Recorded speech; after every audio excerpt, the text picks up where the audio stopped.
Hello, and welcome to today's program of Between Friends. I'm Eileen Roach, co-founder of Designs and Machine Embroidery, and I'm thrilled that you've joined me. I see lots of you joining in from all over. Laura Parks, you're the first one to arrive. Always lovely to see you here. And Bonnie Decker, you're saying it's hot up there in Michigan. Yeah, well, it's going to get hot here again in Texas, although we've had beautiful weather this week.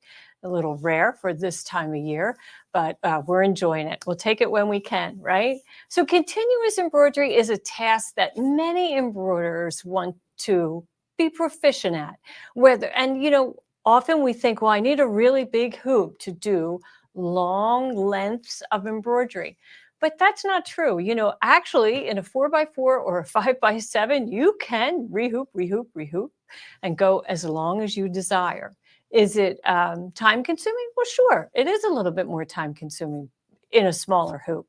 But even bigger hoops will want to do multiple hooping. So the techniques are the same, whether you're using a small hoop or a really large hoop. And we're going to talk about lace and long lines of text and making sure that it's continuous, that once it's out of the hoop and either if it's lace and later applied to fabric or stitched right on there, that it looks seamless, that it really does appear that you had one really long embroidery hoop. So there's some tricks for sure to that, but let's go ahead and just take a look at what we're really going to talk about. We're going to take a close look at doing like a 22-inch length of lace, and that's one little flower repeated over and over. And then we're going to move on to text. Now, this text is actually, I brought each of these in as individual letters from our Word Art and Stitches. But it's 32 inches in length. There is no hoop for us home embroiderers that has that sewing field. So we're definitely going to need to use a bigger, multiple hooping. So in order to do that, we're going to use some tools that we have here at Dime. And the other thing that we're going to tackle today is doing heat transfer vinyl in really big finished pieces. So these elf feet, we're going to build elf shoes and stockings today, and it's going to finish at 28 inches. There's 5, I think, different substrates there that we're using, so there's lots of layering, but there's also continuous HTV that we want to connect, and I'm going to show you how to do it. And probably no surprise to you, you might be wondering what tool I'm going to use for that. And well, that would be our PAL, our perfect alignment laser. And PAL was invented, I meant to look this up. It's been quite a while now. I would say maybe 2008 that we came out with the perfect alignment laser, the very first one. And I know many of you probably had that. And it has evolved over time. And today, the only one that we do sell is PAL 3. And PAL 3 is a really handy tool. It's an illuminated laser crosshair. And the beam is red, so it shows up on light fabrics, dark fabrics. It even shows on red fabric, which I find to be kind of funny, but it does. The best thing about it is that it has a long gooseneck neck, right? It's 28 inches. So you can project a really large crosshair or small. And the size of the crosshair is dependent on how far away the fabric is from the lamp itself. So the closer it is to the fabric, then the smaller the crosshair. The higher or the further apart from the fabric, then the longer the crosshair will be, the longer the beams. And so we'll go ahead and see all of those techniques today. Now, Isabel Rodriguez, you want to know, you're from France. Welcome, bonjour, and lovely to have you here. What does HTV mean? Well, here in the U.S., that's what the acronym that we use for heat transfer vinyl. And that's that vinyl. You're going to see it later in the program today, that you often see applied to T-shirts and tote bags and that kind of thing all over the globe. And I know it's popular over there in Europe because the brand that we use, Caesar, here at Dime, is from Italy, Northern Italy. So Okay, why don't we head over and take a closer look at PAL itself, okay? So, like I said, well, on the shop wall, let's go to the shop wall first so you can see what it looks like. Here, it comes in this handy little box, just ships really nice. It's small, it's petite, and it's not as big as PAL 2 packaging wise. But its length has been elongated and that gooseneck is flexible. So you can use it to portray overhead, against a wall, all kinds of different uses for it. But look how nice and long and curvy it is. It has a clamp that is the base of the lamp, and that's what you use to attach it to a table. So let's go ahead and take a look at it under the overhead so you can get a better look. And so, of course, that just you use this swivel device at the bottom to open up that clamp. And then once you have it open as far as you need it to, you would just slide that onto a work surface and then rotate the bar so that it's nice and tight. And of course, here's your on and off button, and it powered by USB. So it's great. It's just awesome. And we're going to turn it on. I have one all set up here, and I'll just turn that on. Now, we like to use it in conjunction with our hoop mat. And you can see on the pink hoop mat or even the blue, it does shine a really strong crosshair. It's very visible. And normally, I align that crosshair with the center of my mat, but due to our cameras set up here, we just have it off center a little bit. But as long as it's set up parallel with the lines on the mat, then you're always square, right? Tip to be square, as they say. Okay, so what we're going to talk about now is this lace and this really pretty monogram towel. Now, if I had a big hoop, I most certainly could do this lace in 2 hoopings. But if you only have a 5x7, it's quite manageable to do 3 repeats or 4 to get it across the width of the table. And we like to use placement guides. So placement guides are applied in software. And these are these black stitch marks, black on one end, red on the other end. And they are positioned so that I can connect one hooping to the next. So let's go over and watch a video so you can see how that works in My Lace Maker, which is the program that I used to make that lace. In My Lace Maker, I'm going to access the lace library, and I'll just select a little flower in the classic collection and then click OK. Now, when it comes into the field, into the workspace, I like to rotate it so that the petals are, aligned with the crosshair. And this is just my personal preference on how it's going to look as a border. And once I do that, and then I'm going to copy and paste it, and overlap those 2 petals just a little bit. And with the second one selected, I'm going to recolor that. And then select both and go into my repeat tool and select 3 units across and just 1 down. Now, I want to space it a little bit overlap. So I'm going to put a negative 0.15 and click OK.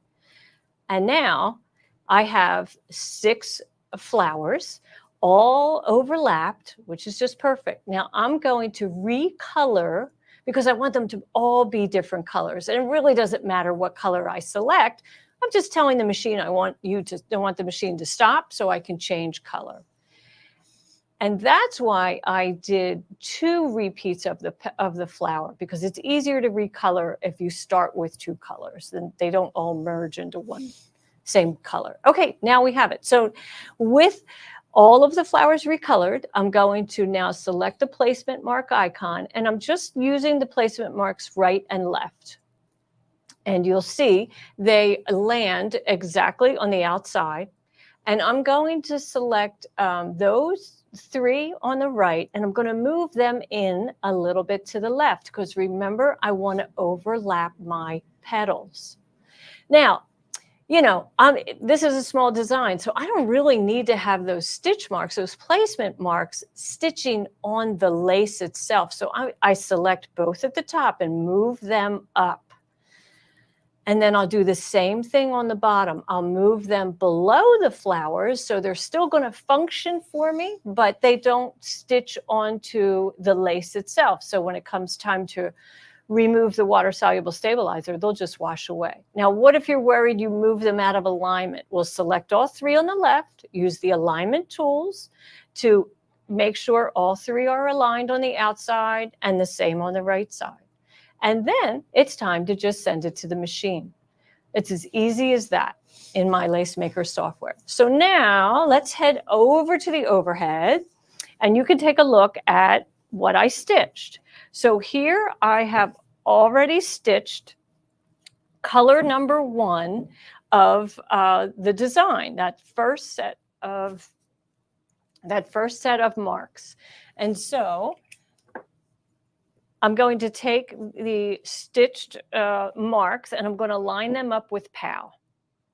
And when I do that, I'm making sure that that vertical line is aligned with that stitch mark, and the horizontal line sits right on top of the upper edge of the placement marks. And then I'm going to take my already stitched first design, this is my first length, and I'm going to align the second set of placement marks with the first, just like that, using POW as a guide, making sure that the new stitch marks are aligned with the new stitch marks are aligned with the previous stitch marks. Now, we can see this because we're using water-soluble stabilizer, right? And you can see through that. I know you can. But if this was fabric here, you would not be able to see through it. You would only see the stitch marks. So you'll get a better understanding of that in a minute when we switch to another example. So at this point, I attach the hoop back to the machine, and it will stitch the second design. And what that will look like is this. It'll be completely stitched and connected, and then I'll have all three, both repeats will be connected, so that as I continue on, and I'll have to do one more repeat, right, so that I can fill my towel, then I'll just top stitch it in place. I could have stitched this right on the towel, but we decided to do it as freestanding lace so that it was actually freestanding from the fabric itself. And that's just a personal choice, right? Okay, any questions about that? Let's see. Yes, Joan Shriver's already beginning. Which dime programs have this list? What have these stitch marks? Well, Perfect Embroidery Pro has it. My Lace Maker has it, and I'm going to ask somebody in our team to list the other software programs that have it. So there are other programs that have it, but they are so helpful. And that is the sticky hoop. Yep, for sure, Catherine, that is the sticky hoop. We use that a lot for continuous embroidery. It's just so helpful. So, okay, now let's take a look at that welcome sign. All right, so let's bring that up so you can get a better look at that. Oh, well, hang on there if you bear with me. Okay, so let's bring PowerPoint in, please. Thank you. This is 32 inches in width, right? So we're definitely going to have to rehoop. I'm going to play a video, and I'm going to talk you through it. And if you have questions during it, feel free to ask in the chat, and I can stop and answer your questions. So let's go ahead and play the video. All right, I'm in Perfect Embroidery Pro, and I have brought these letters in. I'm selecting them all, and I'm going to use my alignment tools to get them on the same horizontal level. And then I'm going to use the equal spacing tool so that they are spaced equally apart to fill that space. Now, I'm going to select my hoop. And for this project, I'm going to use an 8 by 12. And I'm going to move the embroidery so that some of it will fit inside of that hoop. And that tells me, okay, 3 letters, W-E-L, are going to fit. So I'm going to select W-E-L and create a new file and paste WEL in there, and then place stitch marks just on the right side, because I don't need to add anything next to the W, just to the L. And then I can save that design, but I also want to copy and paste it and bring it back into the original large design. And the reason why I do that is so that I can connect the next set of letters. So there we go. We're selecting it, and we're going to copy and paste it into the new file, and then select the next 3 letters and create a new file, and now add the placement marks for that. The reason why you do this individually is if I did it to the whole word of welcome, then it would not, it would just add placement marks to the left of the W and to the right of the E. But I need them in the middle, in these other elements, right? Next to the L that we previously did. And now I'm adding them on the left of the C and the right of the M. So Barbara George, you want to know where are the stitch marks in Perfect Embroidery Pro? They are at the top of the screen, and it looks like a dashed line. Let me see if we can get in there nice and close. Yeah, it's a square, and it has little hash marks at the corners. You'll find it. Just hover your mouse over the top. Okay, so now let's go ahead and carry on. So we've added those stitch marks, and now we're going to copy all of it and go back to welcome and paste it. And I know we're layering on top, and that's okay because we're actually never going to stitch this file. So now I am selecting those stitch marks next to the C, and I'm moving them so they are adjacent to the first set of stitch marks. And that will provide this equal spacing between all the letters. And now I'm going to copy that and create a new file and paste it and save it. And that's going to be my design for COM. And then I'm going to repeat this very same process for the letter E. So we'll go back to welcome, click off all that, and we'll select the letter E and open its own design and just put placement marks on the left. And again, we're going to copy it and paste it back into welcome so that I can move those placement marks in the proper position. So here we go. We're going to select just those placement marks, and I'll move them to the left so they are aligned with the M, right? Or the placement marks next to the M. And then I'm ready to stitch those 3 designs. Of course, I'm going to copy that and paste the new file and save it as E so that I have my 3 files. And here you'll see what it's going to look like. There we go. So this is my 3 hoopings, right? You can see the placement marks next to the L are right next to the L. But on the C, they're a little bit to the left because it's providing the equal spacing between the L and the C. On the M, the placement marks, but right next to it. On the E, they are over a little bit to the left. And then when stitched, they'll connect. So let me answer some questions here. So Laura Park says, do you have to move the placement marks on each project? Well, yes, you do. You have to set them for each project. This is the easiest way to control it. So my team told us these are the embroidery designs placement marks are available in Perfect Embroidery Pro, My Quilt Embellisher, Vintage Embroidery, My Lace Maker, Patch and Applique Maker, Cut and Stitch, and Special Effects software. So we have 1, 2, 3, 4, 5, 6, 7 software programs that feature the placement marks. Okay? And you can refer to this comment. It'll be here in the chat so that you can see it when you have some questions. Okay, so what's up next? Well, let's go over and take a look at welcome, okay? Because we did stitch that out so that you could get a good look at that. All right, let me bring that up. And this is going to be such a pretty banner for Halloween. Well, not Halloween, but the fall. Just bear with me here. Okay, so it's big, right? It's big.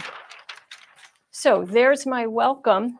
You can see here that we have, I'm going to turn PAL off just for now, so not to confuse you. So we did W, E, and L, and here's our placement marks. And again, I moved them away from my embroidery so that they would be easy to pull out later on. And then we have C, O, and M. And I'm still in sticky hoop, okay? I'm in sticky hoop. And you can see the placement guides for C were stitched on the stabilizer first, right? And then we stitched C, O, M, and the last set of placement marks were stitched on the fabric on top. So I am now going to tear this out, and you know how that goes. So we're going to just pull off this stabilizer.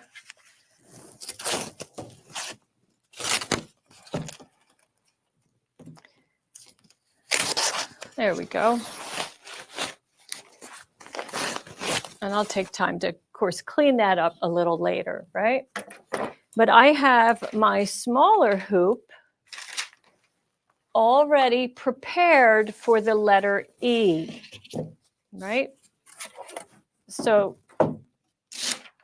I have stitched the set of placement marks that are the first color of the design for letter E, the last letter to add in the word welcome. So I'm going to put on my laser and position the hoop and the placement marks right underneath that laser. Vertical line aligned with the outside of all three placement marks, and the horizontal line is aligned with that center placement mark. And then I'm going to take my fabric that I have already stitched. I'm just going to tear off some of this stabilizer. There we go. And I'm going to slide it right underneath that laser. Look at that. And it's going to align beautifully. Now, maybe you noticed,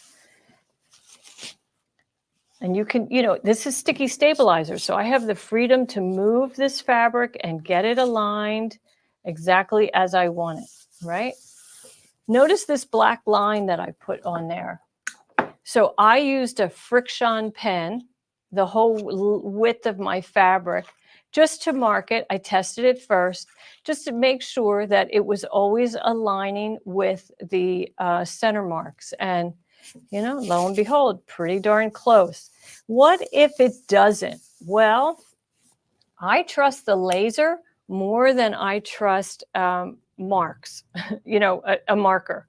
So I know that I'm going to go off of my laser light and the alignment marks because they were positioned in software, so I know that's going to be a perfect alignment. And then after that's stitched, I'm going to press away that stitch mark. And when I create this banner, I'll use a ruler and make sure that I am cutting away the excess fabric, like where I would probably add a border. At equal distance, I would align maybe the 3-inch or 2-inch mark on the ruler with the bottom of all the lettering. And then I know that I'm going to have a nice straight line. So that's, 3 hoopings for 28 inches or 32 inches of embroidery. That's pretty fast and easy and really fun. So I love that. Okay. Any other questions? Let's see. I know where you can rewatch. Yeah. All right. And let's see what's next. I have other boards to show you. So let's go take a look. I think we have some lettering next. All right. I'll move this out of harm's way. someday I'm going to turn the camera so that you can see what a mess I make in here. I have everything all laid out so nice, and then whew, it's crazy. Okay, so now let's take a look at ribbon embroidery. Okay, so look at this fun hocus pocus. Isn't that great? Oh, I love it. I love that big, fun. This is velvet ribbon, and it's going to decorate a pumpkin. That's going to look really great. But look at that coloring. Isn't it fabulous? So hocus pocus and trick or treat was stitched in our King Star metallic thread and on black velvet. And boy, does that pop, right? It was really fun. So we love it. Okay, so I'm going to turn this aside and then try to stay on track. So I do have kind of a wide hoop, right? Now, the next thing I want to do is stitch treat on this, here, I'll turn it this way so you can see the whole length. I want to get treat in here. So in order to do that, I don't want to waste my whole hoop, right? So what I did was I stitched trick and the word or and my placement marks. And then here I stitched the placement marks for treat. So I'll bring that back in so you can see the placement marks for treat will align right at the back of the word or. And I've already stitched that. So now I'm going to patch this stabilizer. I'm going to use a rotary cutter and just trim around that ribbon that's already stitched. And then I'm going to patch. Well, I don't really even need to, but I will just to show you how it's done. So I can just go and cut right here. And I'm on a cutting board. Notice I'm not on a hoop mat. I'm on a cutting board. Because if I was on a hoop mat, I would just have a hoop mat with a hole, right? I know many of you have hoop mats with holes. So do I. Okay. And so there's my hole. So the next thing I would do is just put this under PAL. Let's get that aligned.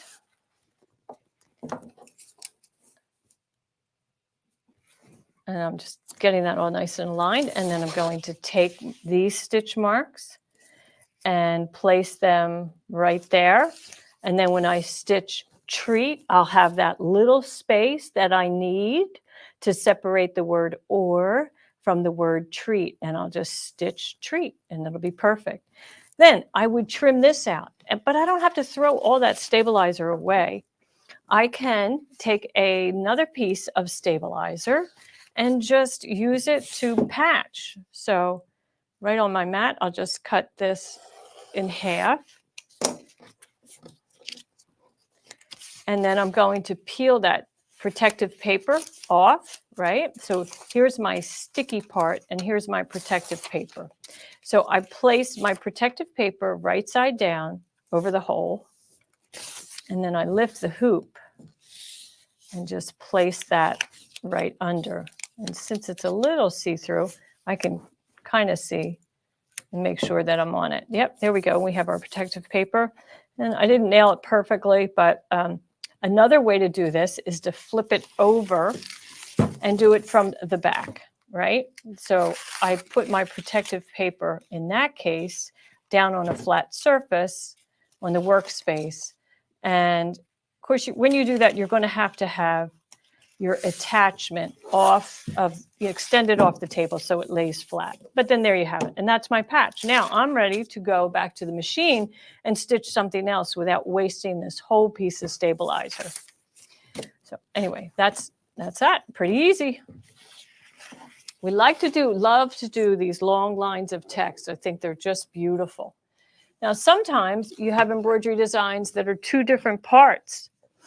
It's not a long line, but it's two parts, like this beautiful vase with flowers. And this had a set of placement marks on there that you can see. That's the first hooping. And then the second hooping is the red. So here, I'll show you how that would go. So you can see, and this I'm just going to show you on a template. But again, we would do the very same thing. We're going to line up PAL. and I'm aligning that vertical line with the bottom edge and the horizontal with the center. And then I would stitch the, I would have been on a sticky stabilizer and stitched the next with the first color of the second design. And that would be placement marks that would align with that. And this is how they would align. And it would just fit beautifully, seamlessly and beautifully, and look like one giant vase that you stitched in a hoop, just like this. So I like that. I mean, I just think that's so easy to use. The placement marks are almost outside the embroidery, easy to remove, really handy. Okay, another great use for PAL is when you're doing speed hooping. And my good friend Aine McCarthy, many of you know Aine. She teaches some fabulous classes here at Dime, and we're so lucky to have her. So she loves to do some speed hooping. I think Aine entertains a lot. She's got a really, active social life, and she likes to have a hostess gift on hand, something that's really easy to make and yet personalized. So she often does these linen coasters that are just monogrammed with the family initial, and they're so easy to do. So what she likes to do is she turns on PAL, and she'll kind of center, maybe in 1/4 of the hoop, and then she slides in that coaster, and she just finger presses it in place, and then she gets a target sticker, and she places a target sticker right underneath of that laser. And here at Dime, you would think I would have dozens of target stickers. Maybe somebody in my ear could tell me where I could find. There we go. Shop wall. Thank you. Okay, so then I'm just going to go ahead and drop that in there. I didn't even have to print a template, right? I know that it's even. And then I'm going to stitch my my monogram. And then I'm going to fold it up and fold it like this and probably tape it into position and do the next one just by moving that hoop, finding out where that center is, right? Dropping in that target sticker. You can even reuse them, right? One target sticker you can use definitely for half a dozen napkins. And each time, you just go to the machine and then you're ready to stitch, and it's that easy. So that's a fun technique with PAL. Okay, let's see. The marker pen, where do you purchase and how do you spell that? It's Frixion, and it's F as in Frank, Rixion. And you can get them in big box stores, like Target, Walmart, that kind of thing. And they are heat sensitive, so you can remove it with heat. I have heard reports that the marks can reappear when the temperature gets below freezing. So I wouldn't use it on a garment that you're going to wear outside in the cold. Here in Texas, we're pretty safe. Always test it first. I have seen where it doesn't come out of all fabrics. So just, do a little test in a corner of your fabric swatch to make sure it's going to remove. But boy, they sure are handy. And today they come in a lot of colors, so you can use it. But we like chalk too. Chalk works really well. So, okay, what else do we have? And Aine McCarthy had another great example of how to use PAL. She's a garment sewer. Oh my, the clothes this woman has made. She's so talented. So she, a while ago, it was pretty popular to decorate flannel garments, right? So look at this beautiful roses she put on there here, right? And so she wanted to do the same thing on the other side. But what was important to Aine was that it was stitched, now she's a garment sewer, right? So she wants to make sure that embroidery the crosshair on the embroidery is going to be parallel with the actual flannel plaid itself. So in that case, here we go. Here's our crosshair. So I probably don't have this lined up. It's probably one more. Let's go ahead and move that over just a little bit more. And then when you drop that in there, she's aligning the crosshair with the laser, Oh, and what am I doing wrong here? Here we go. I'm using the wrong line.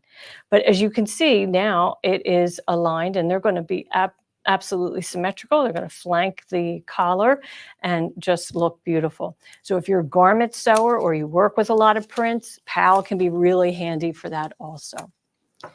Okay, let's see what else we have. And then we're going to get to our HTV. We're going to build some elf feet. Wow. So let's see, Laura Parks, am I using water-soluble stabilizer? I used water-soluble stabilizer on the lace, and then I used our peel and stick on everything else. So that's just an adhesive tearaway. It's going to adhere to the back of sticky hoop, and then when I place my fabric on top, the fabric will stick on that stabilizer. I'll stitch my embroidery design, and then I'll tear it away. Okay. Oh, yeah. And here's our good friend, Joanne Banco. And she says, I spy rose designs from Just Jackets. Well, she should know because Joanne Banco is the creator of that beautiful collection. The Just Jackets and the roses are one of the 3 mini collections that are in that collection. And that's an applique design. And of course, Aine McCarthy, she chose beautiful fabrics that have a little bit of texture and well, not really texture, but pattern, a little tone on tone. I'll bring that up to the camera so you can see. It has a slight little polka dot. And of course, the leaf fabric, not just flat green. No, she always goes the extra mile and selects fabrics that really sing. They just really sing. She does a beautiful job. Joanne, thanks so much for calling that out. I love that. Okay, so let's go take a look at those elf feet. We can get another reminder of exactly what we are going to be building here. And before we switch, let me see where that image is. Okay, here we go. So we have stockings that are 2 colors, 2 different substrates. We have the little ruffle. We're going to call it a ruffle. That's another substrate. We have the boot and then the buckle. It's a lot to keep together, right? A lot to keep together. And this artwork, these elf feet, are in our cut and stitch software. So easy to use program already in there. And it's artwork. It's an SVG file. So in order to switch it to HTV, heat transfer vinyl, it's just a couple clicks. So I'm going to pull all that over and we're going to do it step by step. Oh, I'm going to turn my iron on first. So let's get that rolling. And we'll turn that up to, I think, 350, 325, I believe. Okay. I have a lot of boards here, so I want to make sure I get the right one down. Because now we're going to work with some heat, right? Okay, so the first thing we're going to do, we have cotton fabric. That's going to be our base. And so it's going to be like a big quilt block. Let's think in those terms. And what you see here is we're not going to do white and red stockings. We're going to do green and red stockings. So I have placed my fabric. Placed my HTV on the fabric, and now I'm going to line it up with PAL. And I have another board under here that I want to remove just in case, so I'm just going to get that out of the way. One less thing. And now I'm lining up PAL with these placement marks. Now these placement marks are a tool that is in cut and stitch software. And notice they're little diamonds, right? They're just little diamonds. And on this side, I have already covered them with a protective piece of this material, right? So this is called the carrier sheet, and it's kind of a heavy plastic, and it holds that vinyl in place and allows us to use our digital cutters to cut out the shape, right? But what I don't want to do is fuse those little alignment marks, those little diamonds, to my fabric. So I place protective carrier paper over each of the placement marks. And then I'm placing the whole thing under PAL. And I'm still waiting for my iron to heat. So it's just going to take a minute. And let's see. So I can leave that on. Now, I'm going to use the chalk. Right, Gloria? Okay, so now why am I using chalk? Well, I'm going to extend the lines of PAL right on the fabric, right? I'm just drawing right there. You can see that chalk mark. And over here, I'm drawing right on my laser line. And the reason why I'm doing this is because when I remove this, I'm going to put another piece down, and I won't really have a reference mark except for my laser. But if I moved my fabric, it'll no longer be aligned. And we don't, so this is just like insurance. The chalk is just insurance. You could use pins if you wanted, any other kind, or that friction pin. Okay, so we're going to go ahead and we're going to adhere this. And well, this kind, this is when I wish I had a voice. I would sing for you, but I don't have a voice, so definitely don't want to hear me sing. Maybe somebody can tell a joke in there. I should tell blonde jokes. That's what Nancy Zeman used to do. Okay, let's see. Sheila Terhune says she just received her first set of basic King Star in the mail, and she's using it, and she'll be buying more of it. Oh, we love to hear that. We love to hear that. Okay, that's probably fine. Now we'll go ahead and we'll do it again. We have to get the other part of the legs, of the stockings, the bottom part. Oh, and I sure hope I put this on in the right direction, and I don't think I did. Oh, well, we'll have odd-shaped legs, I imagine, but we'll live through it, right? We'll live through it. I didn't pay attention to that.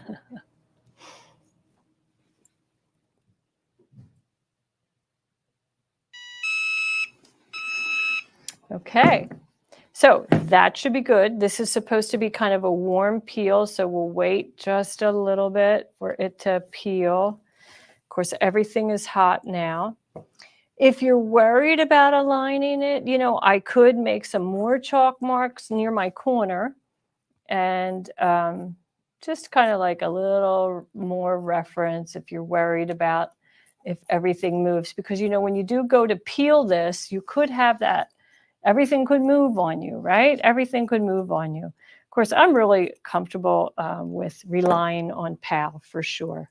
So let's see. Hopefully this will have adhered, and we could just peel that off, and there's the magic. Oh, I love it. Okay.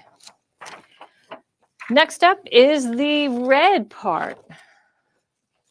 Now here, I'm going to show you. So see those little carrier pieces, the protective paper and tape that I've used to protect? Okay, so I don't really think I moved too much. Like I can see my laser is still aligned with my chalk marks. So now I'm going to take these and I'm aligning those placement marks with the laser. And as you can see, it's filling in perfectly, right? Filling in perfectly. So let's go ahead and hit that. Now, there is a little question here, is this safe to do? Because I'm not using a Teflon sheet over the first green, but I have my fingers crossed. I think we're going to be okay. That's what I'm telling myself anyway, right? And we can turn this off for the moment. We just love PAL. I'll tell you, we use it all the time here. I use it to hoop, onesies on the totally tubular hooping station. We use it for lots of different projects. Today, we're just really talking about continuous embroidery and heat transfer vinyl and how you would use it to align segments of different hoopings and different elements of heat transfer vinyl. It's so handy. It really is. Whatever you use as a marker, like the chalk. Now, we want to make sure if I was using the friction pens in this instance, well, as I'm pressing, they would disappear. So that's not really desirable, right? So you have to think about that, what surface you're going to, what kind of heat you're going to be applying. We're just going to let that air a little bit. Because next up is the boots. And we're going to put them on the bottom, right? Okay. We'll just, oh, look at that. Pretty slick. Really pretty slick. Okay. So now I'll bring over the boots. And We just want to make sure. We're going to get this under Pal. I just want to make sure that he's going to cover those stockings. Well, you know, does he really have to cover those stockings? Maybe not, because we're going to have, I'm just really kind of looking at height here. I can actually come down a little bit because there we go. There we go. All right, that's going to be perfect. So I'm going to turn on Pal. And what I want to do now is I'm lining up Pal with these three, because when it comes time to add my cuff, that's what I'm going to line up, right? Now, why didn't we do all 6 or 8, whatever it is? Because that's how big of a piece of vinyl I would have had to cut to get those placement marks, out here. So you can work on just 3. So this time I'm using Pal to line up with the corner, and the corner, the side, and the top. All right, so I'm going to remove that for now, and we're going to go ahead and pull this in place. Okay, hang on. We're going to have to, my ironing board's not big enough, so we'll do this again. There we go. We're going to line it up with Pal. And again, I'm going to use the chalk to make my marks. 1 there, 1 here, and 1 right there. It's going to be good enough. Okay, and that'll be just fine. So now let's go ahead and press that. I'll bring it in so you can see, and off we go. How many of you actually do heat transfer vinyl? Do you love it? Let's see, Sandra Martinez, can you overheat the vinyl? I'm sure you can. Let's hope we don't do it here today. And let's see, Renewal Coxon, our good friend at Embroidery Garden, she says, I love being able to choose custom placement marks in cut and stitch software. Yeah, me too. I like that too. And it is really so user-friendly, right? Okay, now we'll remove that. So our friend who asked, can you overheat? You know, Caesar has an app that you can download onto your phone, and it tells you, you can search by substrate, and it'll tell you the temperature, the time that you need to apply the heat. And so it's really a handy reference. And I kind of know that we do this a lot, so I know that I'm safe with the numbers that I'm using here. Okay, so now let's go ahead and let's get that laser on those marks that I made, right? Remember? And I'm going to take my,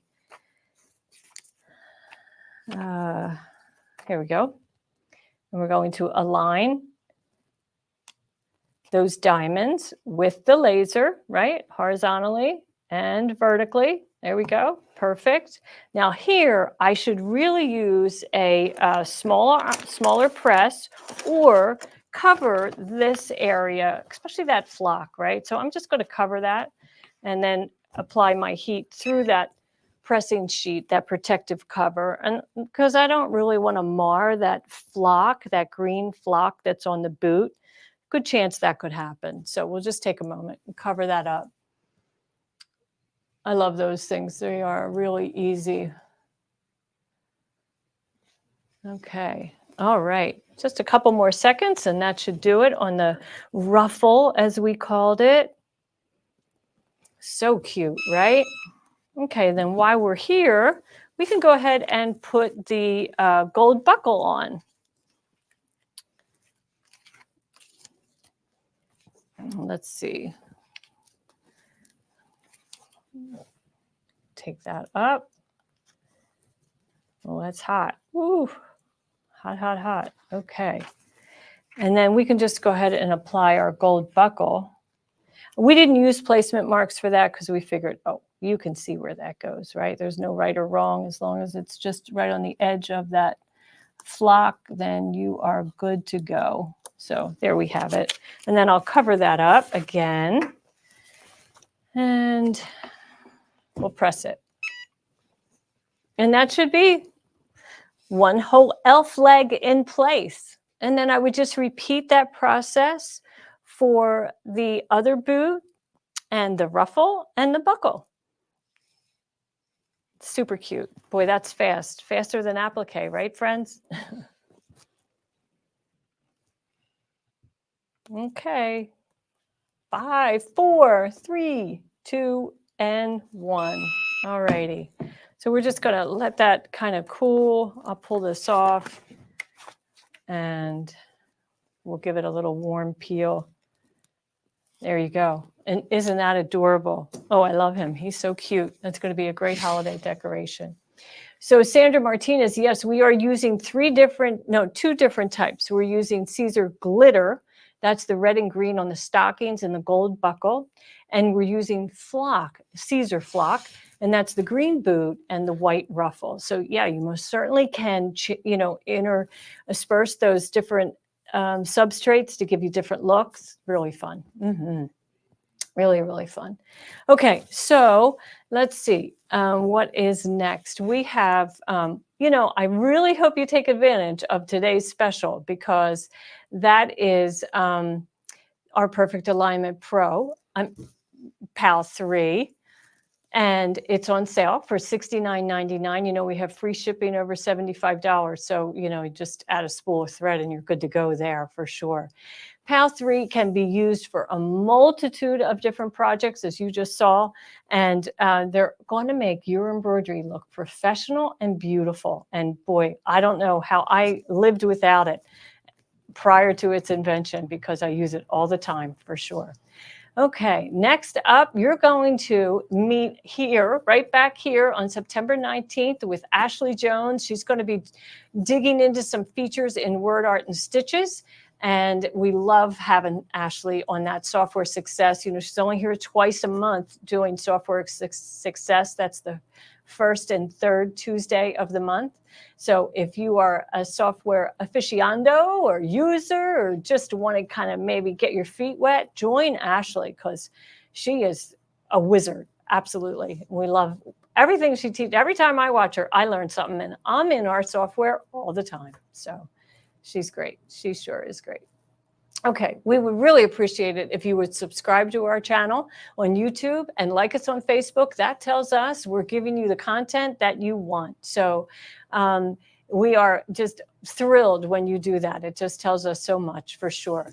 I'll be back next week here at Between Friends, and we're going to be talking hooping and so forth. And so I hope you'll join me. There's always tips that you can learn here. And, we love to hear from you. What is it you're looking for? What kind of information are you interested in receiving from Dime, or are you struggling with specific tasks in embroidery that you need some help for? And we'll devote an hour to that and just help you out, because that's what we do here all day long, is just embroider and think about embroidery. Okay, so we have free designs every week, our On the House program. And this week is no different. So we're going to be revealing that On the House free design in a moment. But in the meantime, I just want you to know, if you're not familiar with that program, it is free all year round. And you just go to dzgns.com to embroidery and free designs, and you'll find all of the free designs from the whole year. They're released every Thursday.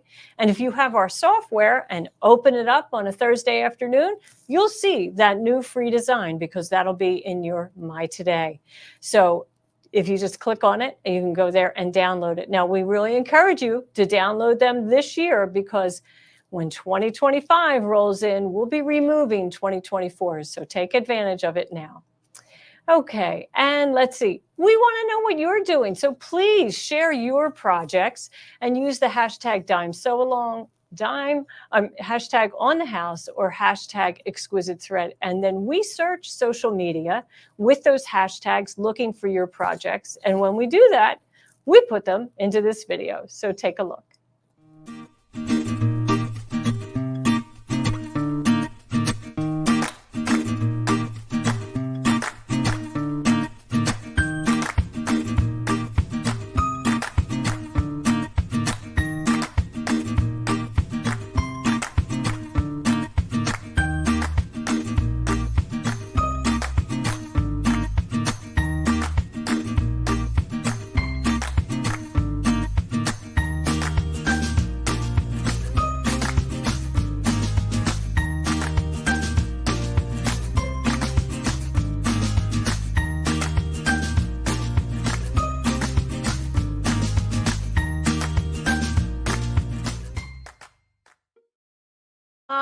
People really like the barn. Love seeing that barn. Well, I just want to answer Sandra's question. She says, can you suggest ways to use the PAL 2?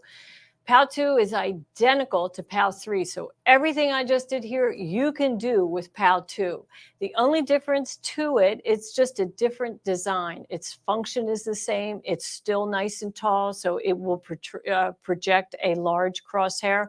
Everything I just did here, you can do with PAL 2. So Sandra, get it out of the box and use it for sure. And then Linda Brooks says, I bet you can line up and level picture frames with PAL 3. You sure can. She says, hubs would love that, hubbies. Most certainly, anybody would love it. It's a little hard for us to portray that in a live event, but we have used it on walls and so forth for sure. So.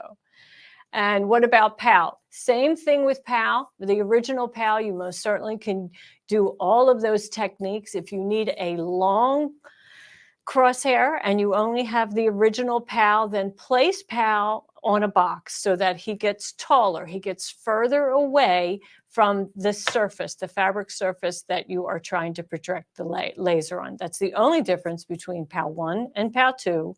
And the difference between PAL 2 and PAL 3 is just, it's a different design. Instead of a gooseneck, it's like an alligator clamp, but works just as well for sure.